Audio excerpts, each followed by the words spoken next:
Honorable members, a very good morning to all of you, and I welcome you all to the 33rd Regional Youth Parliament session, and I hope this session will be fruitful.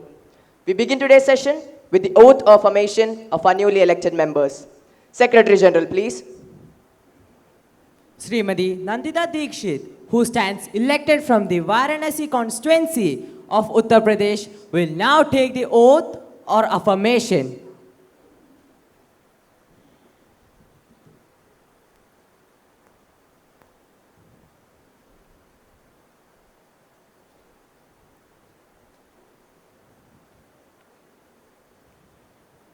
Madam, do you want to take the oath or affirmation?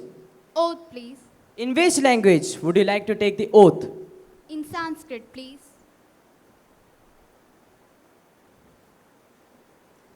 Aham.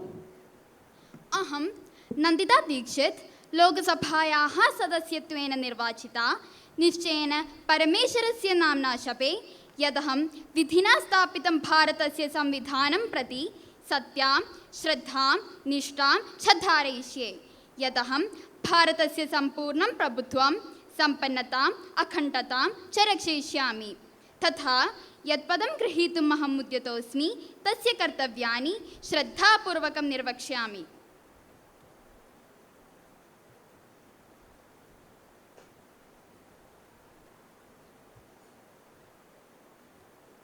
Welcome, Nandita.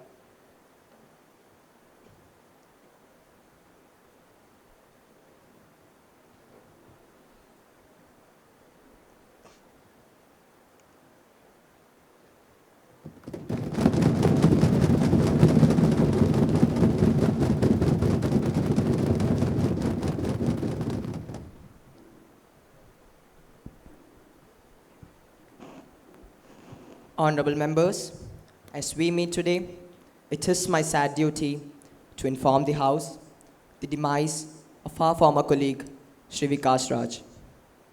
Shri Vikas Raj was an agriculturist by profession and an active social worker. He worked in the rural areas, devoting his time and energy for the welfare of agricultural laborers and the uplife of the backward classes and the downtrodden. He was the president of Mazdoor Sabha, Mirzapur. An able parliamentarian and an effective orator, he took keen interest in the proceedings of the House. He passed away at New Delhi on 30th July 2022 at the age of 45. Sir, I rise to pay my tributes to Sri Vikas Raj, whose death is being deeply mourned by all. He was a young man who had a bright future ahead of him. His death is a true loss to our country. He was with us to the very last moment. He seemed well and happy. Hence, the shock of his death is all the more greater. I stand here with a soul full of gratitude and a heart in pain. Sir, I would like to extend my deepest condolences on behalf of my government and myself to the family. Sir, I associate myself with the tributes paid by you and the leaders of the House.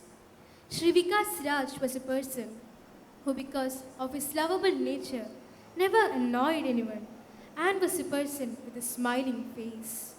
वो अति शांत, सौम्य और स्पष्टवादी व्यक्ति थे. मैं और मेरे पक्ष के सदस्य महान सपूत श्री विकास राज की इस अकस्मात मृत्यु पर गहरा शोक व्यक्त करते हुए उन्हें श्रद्धांजलि अर्पित करते हूँ.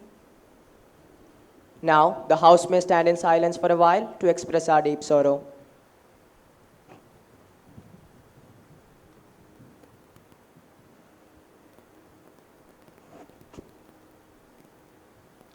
Secretary General may convey the message of condolences to the bereaved family. Yes, sir. Prime Minister to introduce new ministers. So, it is my pleasure to introduce to you and through you to the House my colleagues, the new ministers. Sri Ratan Verma, Minister of State of Communication.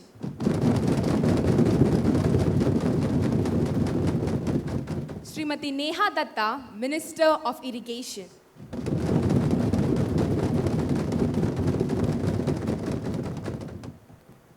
Now, let us begin with the question now.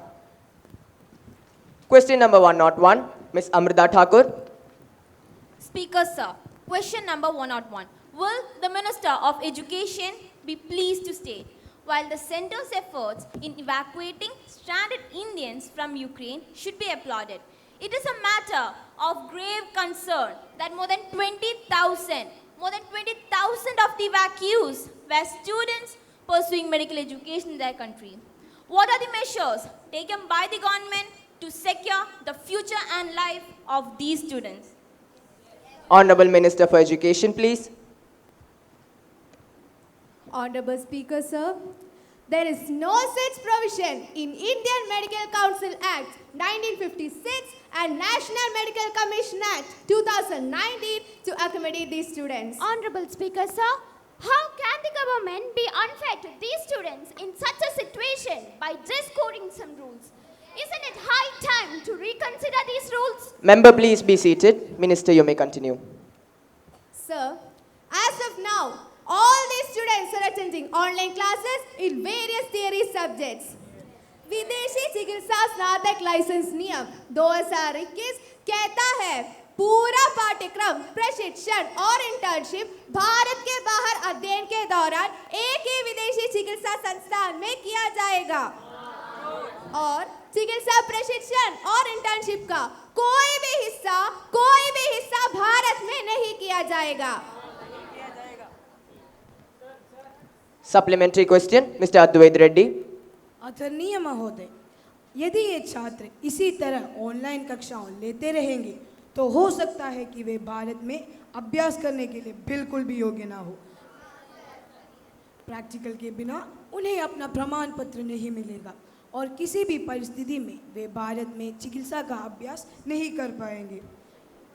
And I am sure that none of us would be entertained by the prospect of being treated by a doctor who has not taken any practical classes. Mr. Advait, this is the question now. Please come to your point. Yes, sir. वे सब ये मांग कर रहे हैं कि उन्हें offline कक्षाओं और इंटर्नशिप में भाग लेने का अवसर दिए जाए. इस पर सरकार की क्या प्रतिक्रिया है? Honorable Minister, please. Respected Speaker, sir, the National Medical Commission provisions on online classes is as follows. Foreign graduates are allowed to undergo online classes in theory subjects only, supplemented by official practical and clinical training done at the medical university and its affiliated hospitals during the course of MBBS. They are also required to furnish certificate of successful completion for the same. Speaker Mahoday, वे हमारे अपने बच्चे हैं, देश का एक अभिन्न अंग है और देश उनकी शिक्षा और करियर की जिम्मेदारी से इनकार नहीं कर सकता. उनके लिए ऑनलाइन कक्षाएं, विशेष व्यावहारिक सत्र, शाम की कक्षाएं जब भी और जहां भी संभव हो आयोजित की जाएगी. However, considering the unprecedented nature of the situation, high-level talks are going on with the Ukrainian government and discussions have already started with the neighboring countries of Ukraine, which are neutral in this war, so as to accommodate the Indian students to complete their course in an effective way. Sir, concerns related to this issue shall be settled amicably, and I am sure that there won't be any issues related to their career, degree or future. और माननीय member, इतना तो हम दावा कर सकते हैं कि जब तक हमारे सरकार यहाँ है, आपको इसे सिर्फ ऑनलाइन कक्षाएं लेने वाले डॉक्टरों के पास जाना नहीं पड़ेगा. No more supplementary questions, please.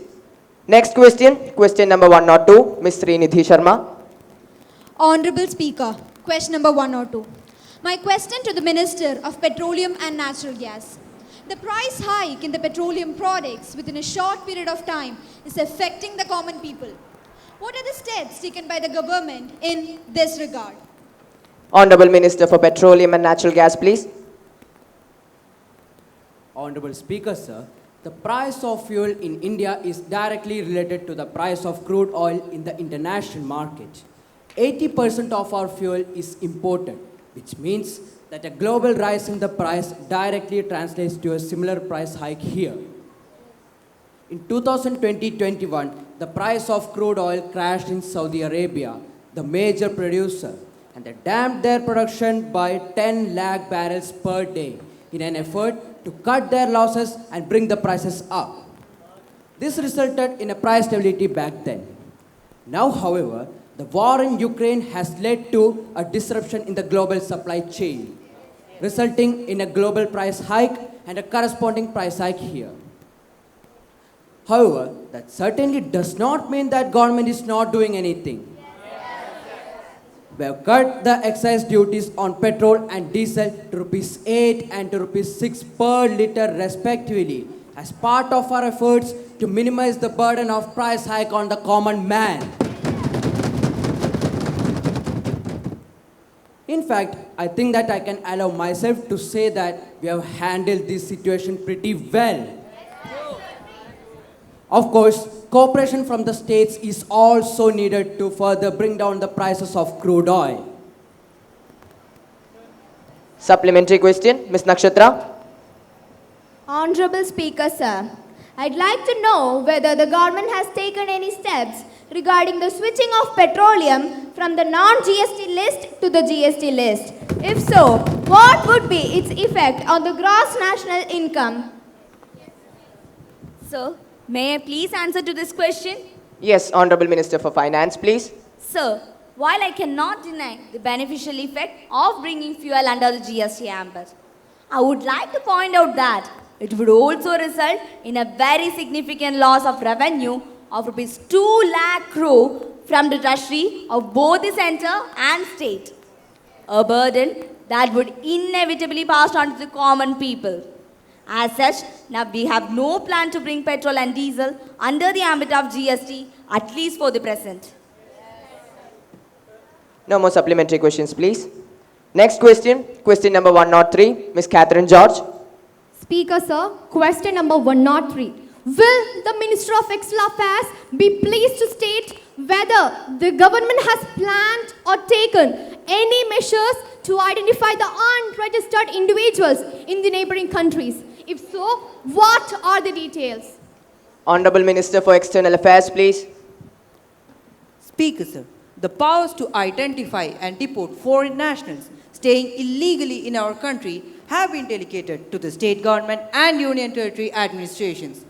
All states are therefore advised to sensitize all the law enforcement agencies for taking prompt steps in identifying these illegal immigrants without any delay. The government is aware that it is essential to identify these illegal immigrants and keep an eye on their activities. We know that the detection and deportation of such illegal immigrants from Rakhine State is a continuous process.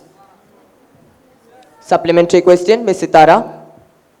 Speaker, sir, whether the government is planning to offer citizenship to refugees who have migrated to India. If so, the details thereof. Honorable Minister, please. Speaker, sir, as per our existing foreign policy, we are not going to offer citizenship to these refugees after considering various social issues. महोदय, अगर ऐसा है तो उन्हें रोकने के लिए कोई सख्त कार्यवाही क्यों नहीं लिया जा रहा? Member, please be seated. Minister, you may continue. Thank you, sir. The refugees, with their invalid credentials, engage in domestic violence and later become untrackable. Due to this, a sense of fear has been awakened among the public, resulting in various other law and order issues. Our government is already extending financial aid and moral support to that country.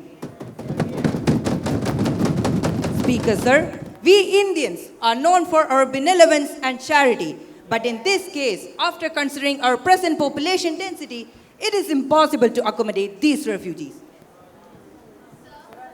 No more supplementary questions, please. Next question, question number 104, Ms. Gayatri Sumit. Honorable Speaker, sir, question number 104. Will the Minister of Environment, Forest and Climate Change be pleased to state whether Honorable Supreme Court ruling regarding the 1 kilometer eco-sensitive zone around National Park has been implemented? Have the repercussions it might have on the area been considered? If so, the details thereof. Honorable Minister for Environment, Forest and Climate Change, please. Honorable Speaker, sir, These ecologically sensitive zones are created to reduce the impact on climate change. Moreover, it is a part of NDC, Nationally Determined Contribution, which is in turn a part of the Paris Agreement, in which one of our aims is to increase the tree and forest cover area by 2030. I assure that there will be no forceful eviction of the inhabitants living in these areas. I would like to bring to the notice of the House that the Honorable Supreme Court has directed that the minimum width of the ecologically sensitive zones may be diluted in overwhelming public interest. But for that purpose, the state or union territory shall approach the Central Empowered Committee and my ministry, and both these bodies shall give their respective opinions or recommendations to the court. On that basis, the court shall pass appropriate order. Supplementary question, Mr. Adityan Raj. Sir, we would like to know what alterations the government plans to make in the implementation of the various projects pertaining to these areas in the wake of popular demands made by these residents. Honorable Minister, please. Sir, currently the case is under the consideration of the Honorable Supreme Court. The government will make a decision on this issue in accordance with the Honorable Supreme Court verdict. Supplementary question, Mr. Navneet Tushar. अध्यक्ष महोदय, क्या सरकार ने पश्चिमी घाटों के संबंध में डॉक्टर कस्तूरी रंगन रिपोर्ट को लागू करने के लिए कोई कदम उठाए हैं? यदि हाँ, तो उसका विवरण क्या है? यदि नहीं, तो इस विलंब का क्या कारण है? Honorable Minister, please. Sir Speaker, in order to follow a coherent and consistent approach in notifying the ecologically sensitive areas of Western Ghats, this ministry has been interacting with all the states of the Western Ghats regions at various levels. Efforts are being made to finalize the notification, taking into consideration the environmental concerns of the region and the suggestions or recommendations of the state governments concerned, keeping in view the conservation aspects and the developmental aspirations of the region. No more supplementary questions, please. Question number 105, Ms. Ananya Saju. Honorable Speaker, ma'am. Question number 105. Will the Minister of Women and Child Development be pleased to state what actions are taken by the government regarding the recent POXO cases that occurred in the country? We all know that Protection of Children from Sexual Offences Act came into existence in the year 2012. Madam, this is the question hour, so do come to your point. Yes, ma'am. Even after 10 years of its implementation, the number of cases are alarmingly increasing. The women too face such atrocities in their workplaces. What is the use of such laws which does not safeguard the safety and security of women and children? Honorable Minister for Women and Child Development, please. Honorable Speaker, ma'am. As per the data regarding the child abuse cases under the POXO Act, the total number of cases registered in the year 2019 were 47,324, whereas in 2021, the number of cases registered were 40,308. Therefore, it can be clearly seen that there is no increase in the number of cases registered under the POXO Act. Madam, the opposition is deliberately manipulating the data to tarnish the image of the government. Honorable members, please remain silent. The Minister may continue. Thank you, ma'am. Further, the Department of Ministry is also implementing a national scheme for the setting up of more than 1,000, I repeat, ma'am, more than 1,000 fast-track special courts for providing speedy justice to the victims of POXO Act. Moreover, considering the paramount importance of the safety and security of women and children, the Cabinet has also decided to continue the scheme for 2 more financial years up to 31st March 2023 with a budgetary outlay of more than 1,000 crore rupees. Supplementary question, Mr. Arjit Raghavan. माननीय speaker महोदया, क्या सरकार संबंधित एजेंसियों और अदालतों के बीच बेहतर सहयोग सुनिश्चित करने के लिए कोई कदम उठा रही है? पॉक्सो मामलों के त्वरित और बेहतर निपटान के लिए क्या विशेष अभियोजकों को प्रशिक्षण दिए हैं? यदि हाँ, तो तत्संबंधी ब्यौरा क्या है और यदि नहीं, तो इसका क्या कारण है? Honorable Minister, please. Speaker Madam, as per the information received, the NCPCR has taken many initiatives. Please let me complete. POCSO tracking portal का शुभारंभ 17 जुलाई 2022 को किया गया। ट्रैकिंग पोर्टल की परिकल्पना राष्ट्रीय कानूनी सेवा प्राधिकरण और एनसीपीसीआर के संयुक्त सहयोग से की गई है। The committee also organized various meetings at different regions of the country with an objective to build a comprehensive understanding on the implementation of the POCSO Act. Now the questionnaire is over. Madam. Yes, Ms. Ananya. Madam, I would like to raise a serious issue regarding the safety of our country. A foreign ship from our neighboring country visited the Hambantota port of Sri Lanka, and this visit was a threat to India's security. Many nations have cautioned us regarding this visit.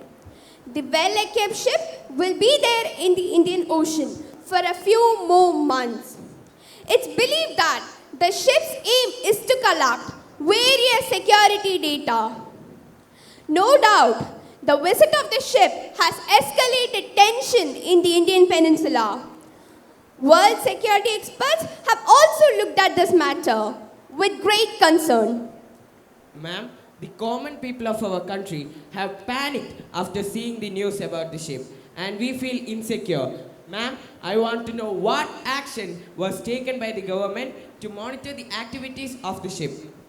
Ma'am, I seriously doubt whether the government has approached this breach of security with the gravity that it deserves. I would like the government to tell us frankly, does India have a reason to be worried? Ma'am. Yes, Ms. Ananya. Honorable Speaker, I would like to draw the attention of the House towards the Agnipath scheme. Why is the government so reluctant to have an open debate on this matter? How does the government plan to ensure social and financial securities when the recruits have already completed their tenure? Even an elected government has 5 years tenure, ma'am. What about the effectiveness of their training? We are worried this scheme may reduce the operational effectiveness of the armed forces. Madam Speaker, the government is aware of the situation. We are collecting the information of the issue, and the ministers concerned will answer the question in the next meeting. Honorable members, several MPs have given breach of privilege notice against the editor of News Daily Jwala. Sriman Arjun Rao can bring this to the notice of the House. The member may speak. Honorable Speaker, Madam, the editor of the newspaper Jwala has used derogatory and defamatory language against the members of the parliament, attributing motives to a decision taken in the parliament. This is against the parliamentary privileges, the rights and immunities enjoyed by the parliament as an institution and MPs in their individual capacity, without which we cannot discharge our functions as entrusted upon us by the Constitution. The House does hold the editor guilty of breach of privilege. However, instead of recommending punishment, the House saves its own dignity by not giving undue importance to such irresponsible articles. They are published for cheap publicity and thus deserve no further discussions. Honorable members, I have an announcement to make. On my own behalf of the honorable members of the House, I have a great pleasure in extending our warm welcome to His Excellency Mr. Hiroyuki Hoshida, Speaker of the Japanese Parliament, and other honorable members of the Japanese parliamentary delegation who are on a visit to India as our honored guests. The other honorable members are Mrs. Takaka Odoi, Deputy Speaker, Mr. Hirotaka Akamatsu, also Deputy Speaker. It is a very high-power delegation. The delegation arrived on Monday, 29th August 2022. They are now seated in the special box. We wish them a happy and fruitful stay in our country. And we also convey our warm greetings and very best wishes through them to the Emperor, the Prime Minister, the Parliament, the government, and the friendly people of Japan.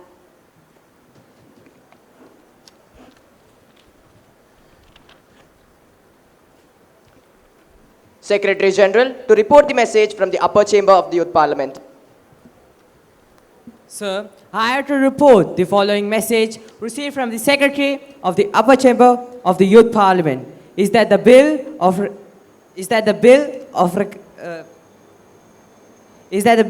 regulation of sports bodies 2022, which was passed by the Upper Chamber of the Youth Parliament. Secretary General, to lay on the table a copy of the bill as passed by the upper chamber of the Youth Parliament. Sir, I lay on the table of the House the bill of regulation of sports bodies 2022 as passed by the upper chamber. Secretary General, to lay the papers on the table. Sir, yes sir. Honorable Minister of Water Resources, to lay the papers on the table. Sir Speaker, may I be permitted to lay on the table a copy of the following papers, Hindi and English version of the Ministry of Water Resources. Yes, please. Annual Report of the National Water Development Agency, New Delhi, for the year 2021-22 and the National Committee on Dam Safety Rules 2022 published a notification number GSR 134 in Gazette of India dated 17th February 2022.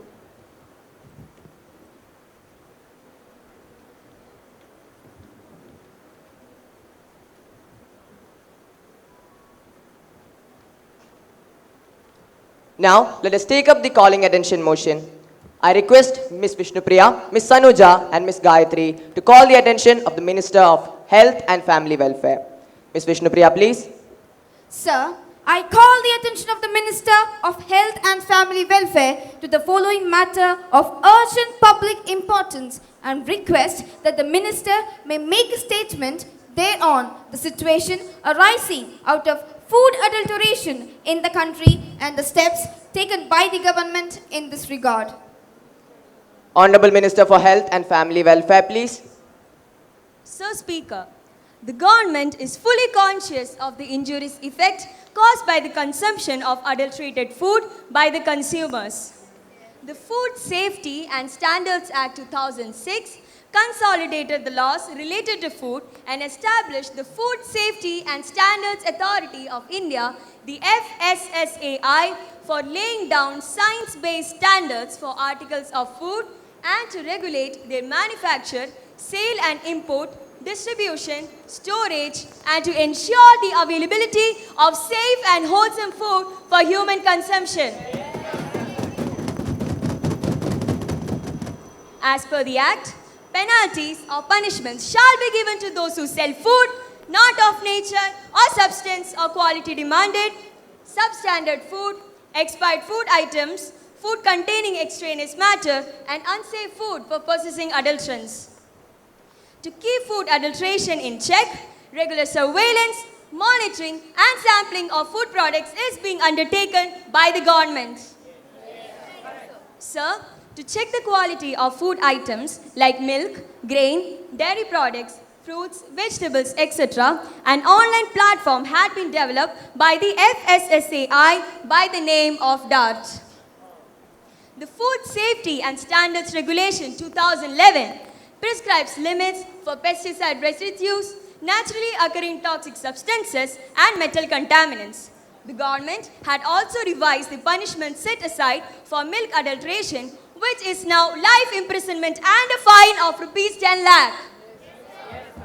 As per the Food Safety Act 2019, deception in the cases of labeling, packaging and misleading advertisement is a serious offence and strict action shall be taken in these cases.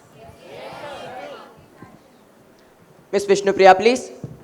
Sir, I would like to begin with the quote of Swami Vivekananda, which says, "Brave, bold men and women, these are what we want.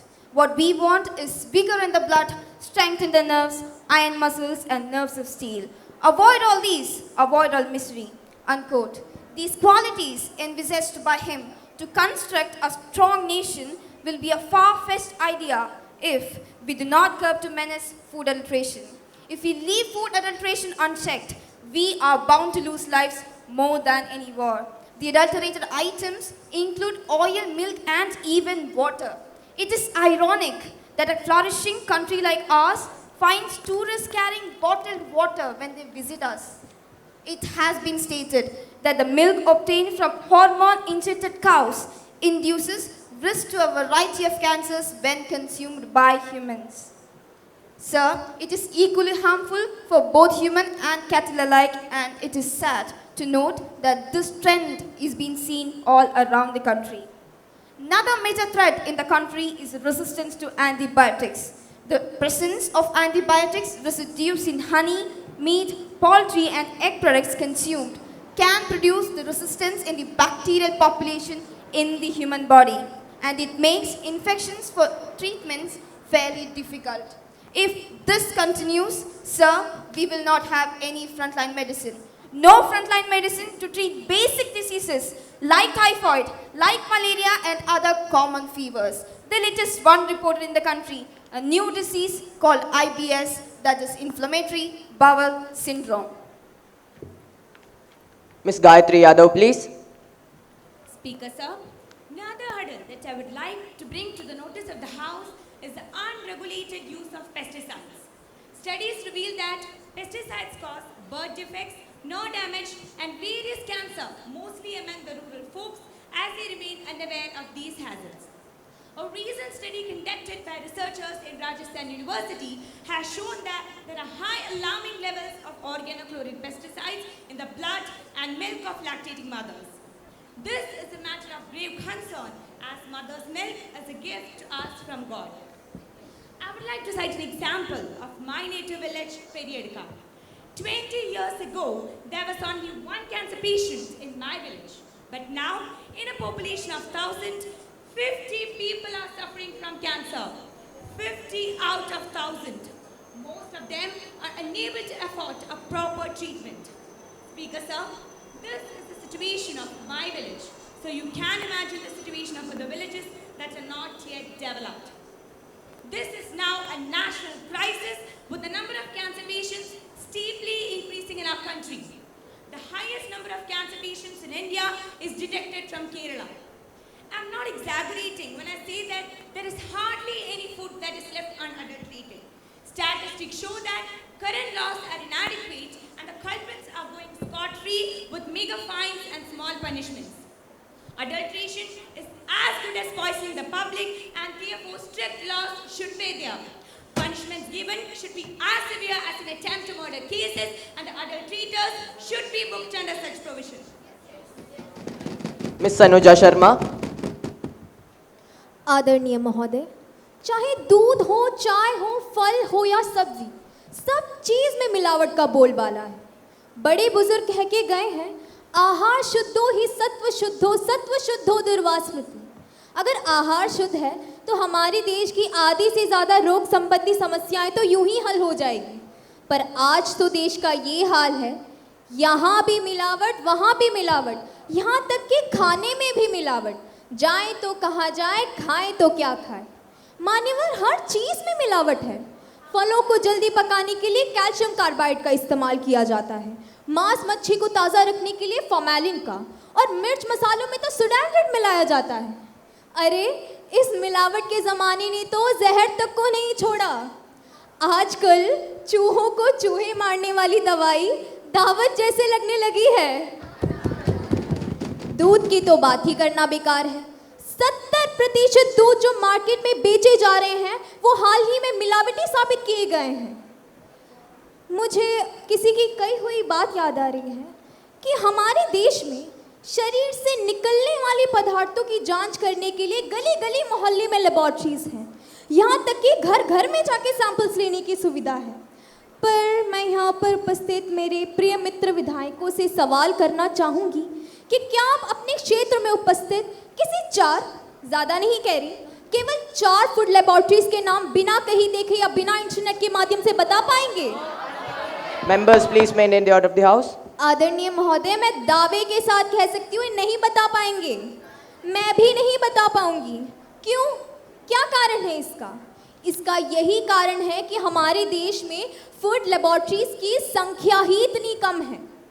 मान्यवर, अगर हमारे देश में कोई सक्षम food laboratories ही नहीं है तो हम इस मिलावटपन जैसी बड़ी समस्या का हल कैसे निकाल पाएंगे? अब मैं बात करना चाहूँगी एक्सपोर्ट क्वालिटी के बारे में। हम सभी ने कभी ना कभी तो ये नाम सुना ही होगा। क्या है ये एक्सपोर्ट क्वालिटी? वो क्वालिटी जो दूसरे देशों द्वारा खाद्य पदार्थों पर निष्कर्ष किया गया है। अगर हमारे देश की कंपनियां एक्सपोर्ट के नाम पर दूसरे देशों में बेचे जाने वाले खाद्य पदार्थों को बिना मिलावट के साथ बना सकते हैं, तो वही कंपनियां जब अपने देश की बात आती है, अपने लोगों पर बात आती है, तो खराब क्वालिटी के खाद्य पदार्थ क्यों बेचती है? इसका एक ही कारण संभव नहीं, इसका एक ही कारण है सख्त नियमों का अभाव। माननीय महोदय, जनता का ये पूरा हक बनता है कि वो बिना मिलावट वाले खाद्य पदार्थों का सेवन करें और इस हक को लोगों तक पहुंचाने की पूरी जिम्मेदारी सरकार की ही है। Yes, Miss Vishnupriya. Sir, within the last 3 months, 9 cases of death due to the consumption of adulterated food items have been reported in the country. अगर यही हाल होगा तो शासन करने के लिए प्रधानमंत्री जी सिर्फ आप ही होंगे, प्रजा तो नहीं रहेगी। Honorable Prime Minister, please. Speaker sir, food adulteration के खिलाफ हमने कार्रवाई की है, इसीलिए ये सिर्फ 9 मामले तक रुक गई है। अगर हमने उचित समय पर कार्रवाई न की होती तो ये मामला और भी गंभीर हो सकता था। खाद्य सुरक्षा के लिए हमारे सरकार ने उचित समय पर एक उचित प्रभावी दल की आयोजना की है। माननीय मेंबर, आपने खाद्य की एक्सपोर्ट क्वालिटी के बारे में कुछ बात की थी, वो सुनकर मुझे बड़ा दुख हुआ, क्योंकि भारत मेरा परिवार है। कोई अपने परिवार के साथ ऐसा व्यवहार करेगा? यहाँ बात खाद्य पदार्थ की गुणवत्ता की नहीं, आपकी सोच बदलने की आवश्यकता की है। मान्यवर, लगता है गणित में आप माहिर हो, पर मुझे ये समझ नहीं आ रहा कि करोड़ों लोगों में से सिर्फ मैं ही जिंदा कैसे रहूंगी। उतनी भी भाग्यशाली नहीं हूं मैं। कम से कम आपने तो मेरी लंबी उम्र की आशा तो की, उसकी मैं हमेशा आभारी रहूंगी। Honorable Minister for Health and Family Welfare, please. Speaker sir, अभी कॉलिंग अटेंशन मोशन में माननीय सदस्य द्वारा जो चिंता जाहिर की है उसका सही रूप में निवारण किया जाएगा। उसके लिए हमारी सरकार कार्यक्षम भी है और कार्यरत भी है। सबसे पहली बात तो ये है कि माननीय सदस्यों ने जिसे थ्रेट के रूप में कहा है वो सरकार ने चैलेंज के रूप में ली है। एक बात हमें समझनी होगी कि जहाँ तक अडल्ट्रेशन या कंटामिनेशन को चेक करने का सवाल हो तो उसके नए नए तरीके और नए ढंग समाज में लोग उपयोग करते हैं। Sir, the government is fully aware that a mechanism has to be developed which is continuous, which is regulatory, which monitors and also finds ways and means to curb adulteration जो नए नए तरीके में मार्केट में implement हो रही है।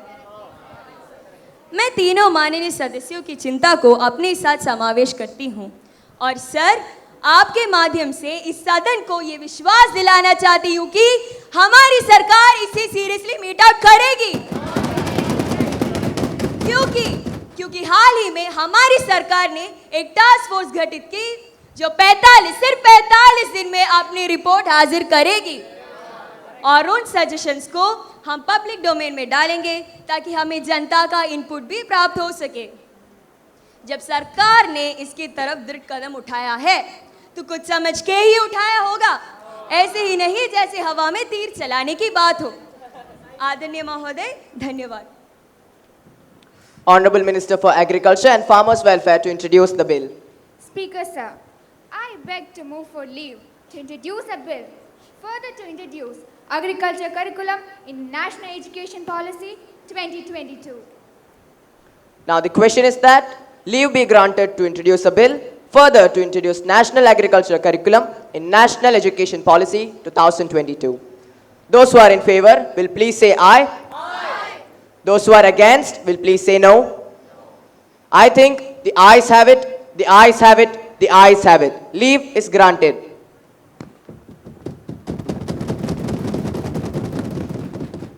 Sir, I introduce the bill. Now, the House will take up the consideration of the Right to Work Act 2022. Honorable Minister for Labour and Employment, please.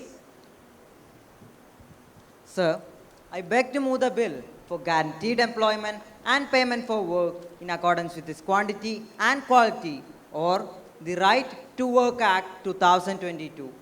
The main clauses of this bill are ensuring secure livelihood to everyone. The program mainly focuses on youngsters between the age group of 18 to 35, among whom there is a higher rate of unemployment today even after being skilled and educated. They will be provided with jobs according to their skills and capabilities. The people of rural areas, especially the tribal categories who are socially and economically backward, are given special privileges and are provided with employment for the betterment of their lifestyle and to create stability to their family. 2. Adjusting the school curriculum accordingly for providing vocational training. Vocational training is under consideration to be started from the school itself. Skills and trainings are imparted to the most basic level of population, especially to those living below the poverty line. Along with that, after their school level training and education, they will be provided with course as for higher studies, which will help them in developing the skills which they have previously learned and also identifying and improving inherent entrepreneurial skills. Quality education will certainly create skilled and well-informed youth who would be better employable and can create business opportunities for others in both public and private sectors. After their training and skill development, the government will help those people who wish to begin a new startup by providing financial and technical assistance, making this policy a part of government's Make in India scheme. The third provision is the benefits of overall development. Apart from providing economic security, it can help in protecting the environment, empowering women, reducing the rural-urban migration, and fostering social equity among others. Sir, the fourth provision is the raising of funds. The fund for this program will be raised by both central and state governments. 75% of the fund will be raised by the central government and the rest 25% will be raised and bring by the state. An employment cess of 1.5% will be added in all union taxes. 0.3% of the next budget will be allotted for this scheme, and also 1% of the budget allotted to defense will be diverted for this. Sir, I am confident that every member of this House, irrespective of party affiliation, will wholeheartedly welcome this bill, and through it, we can all be a part of providing a better future to our youth and the development of our country. Sir, with these words, now I move that the Right to Work Bill 2022 be taken into consideration. Shriman Adarsh, what are your remarks on this bill?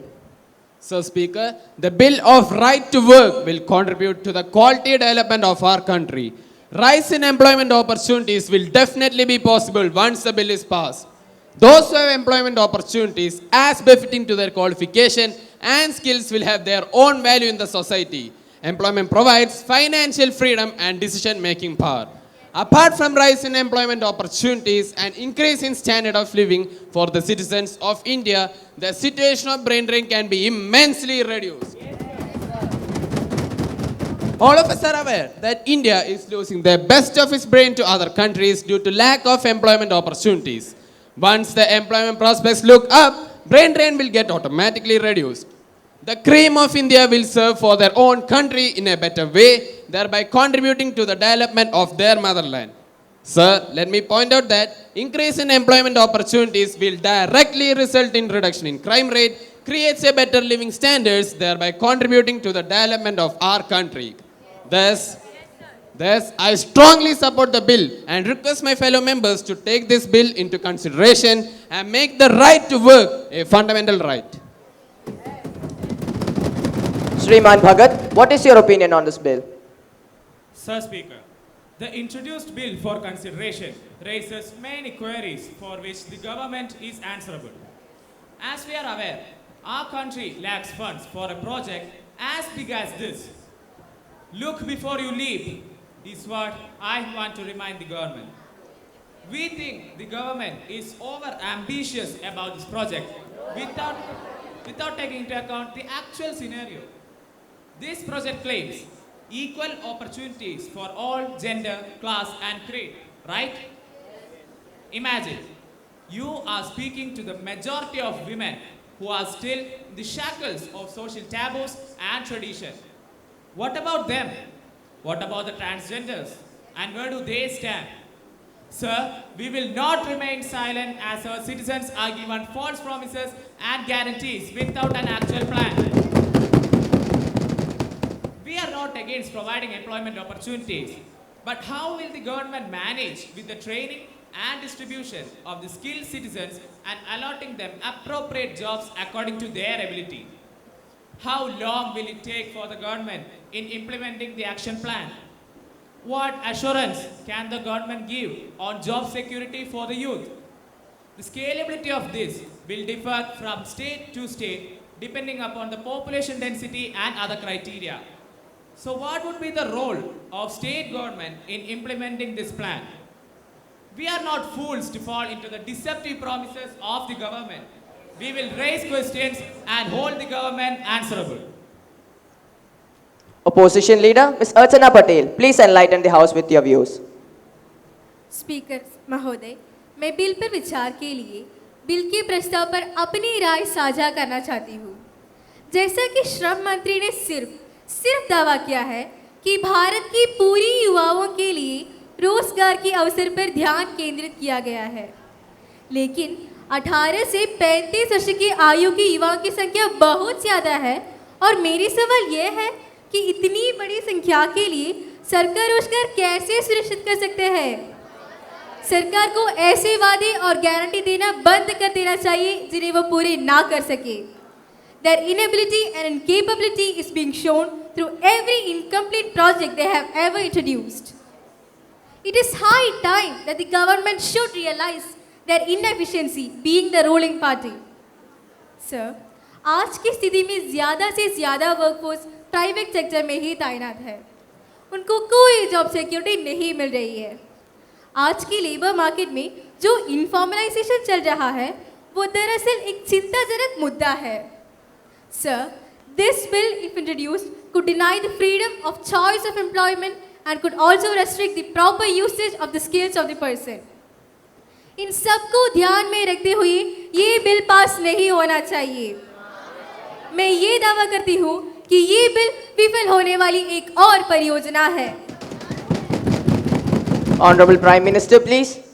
Speaker, sir, I strongly support the moving of the bill as it would be a major landmark in the development of our country. It is the youth aged between 18 to 35 who face the brunt of the lack of employment opportunities. I vehemently oppose the opposition's contention that we are moving headlong into the bill without giving it adequate consideration. Where there is a will, there is a way. कहा जाता है, ढूंढने से तो भगवान भी मिल जाते हैं. Paucity of funds is not an issue at all, considering the fact that we can raise sufficient funds through cess. As far as wasting employment opportunities in women are considered, we are shocked to see the opposition taking such old-fashioned and gender-biased views. I seriously wonder whether we are in the 21st century or in the 18th century. I think we have come a long way, whereas the opposition are still stuck in the primitive times. If at all women are reluctant to come forward due to their social or personal reasons, I think this is the most appropriate way of educating and liberating them. Speaker, sir, I would like to emphasize that our government is very much committed to providing equal employment opportunities to men, women and transgenders without any bias. Sir, I would like to conclude by reminding everyone in this house that there is a reason why our government is seated on this side while the opposition is seated on that side of the parliamentary house. Honorable Minister for Labour and Employment, please. Sir, I would like to remind the House that the rules and regulations outlined in the labour laws and welfare scheme are being executed well. And I can guarantee you that the same benefits would be extended to the additional workforce created by the implementation of this bill. The areas of concern raised by the honourable members of opposition have already been thought of and attended to. I am sure that the increase in demand in labour market will be addressed by the opportunities created in the ICT, tourism, hotel management, health and education sectors where India's potential has not been tapped to the fullest. Sir, I beg to state that this is a revolutionary leap for India, and I'm sure that with proper implementation, India will become an employment hub for global citizens. Now the question is that the Bill Right to Work Act 2022 be taken into consideration. Those who are in favor will please say aye. Aye. Those who are against will please say no. I think the ayes have it, the ayes have it, the ayes have it. The motion is adopted. Now the question is, clause 2 to 6 stands part of the bill, but there is an amendment in clause 5 by Shriman Bhagat. Sir, are you moving it? No, sir. In view of the reply given by the Honorable Prime Minister and the Minister for Labour and Employment, I am not pressing my amendment. Now the question is that the clause 2 to 6 stands part of the bill. Those who are in favor will please say aye. Aye. Those who are against will please say no. I think the ayes have it, the ayes have it, the ayes have it. The motion is adopted. Clause 2 to 6 stands part of the bill. Now the question is, clause 1, the enacting formula and the title of the bill stands part of the bill. Those who are in favor will please say aye. Aye. Those who are against will please say no. I think the ayes have it, the ayes have it, the ayes have it. The motion is adopted. Honorable Minister for Labour and Employment, please. Sir, I move the bill be passed. Motion moved that the bill be passed. Those who are in favor will please say aye. Aye. Those who are against will please say no. I think the ayes have it, the ayes have it, the ayes have it. The motion is adopted. The bill is passed. The House is adjourned to meet again tomorrow at 11 a.m.